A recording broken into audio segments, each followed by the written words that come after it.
حضرت ابوذر غفار۔ حضرت ابوذر इस्लाम कबूल करने वालों में सबसे पहले चौथे नंबर पर शुमार होते हैं। जब उन्होंने रसूल अल्लाह के बारे में सुना कि अब तौहीद की दावत दे रहे हैं तो वो मक्का मुकर्रमा आए।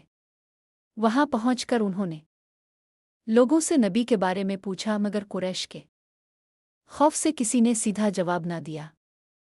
आखिरकार हज़रत अली से मुलाकात हुई, जिन्होंने उन्हें रसूल अल्लाह के पास ले गए। जब हज़रत अबूज़र ने रसूल अकरम से इस्लाम के बारे में सुना तो फ़ौरन कलिमा शहादत पढ़ लिया और मुसलमान हो गए। रसूल अल्लाह ने फरमाया, ए अबूज़र, अभी वापस अपने कबीले में चले जाओ और जब तुम्हें खबर मिले कि इस्लाम गालिब आ गया है तो मेरे पास आ जाना। लेकिन हज़रत अबूज़र के जोश ईमान ने उन्हें फ़ौरन ऐलान हक़ से बाज ना रखा। कुरैश के लोग उन पर टूट पड़े और सख्त मारा पीटा, मगर हज़रत अब्बास ने बचाया कि यह कबीला गफ़ार के है। तुम्हारी तिजारती राहें उन्हीं के इलाके से गुज़रती है। बाद में वो अपने कबीले में वापस गए और अपने कबीला गफ़ार और कबीला असलम के बहुत से लोगों को इस्लाम कबूल कराया।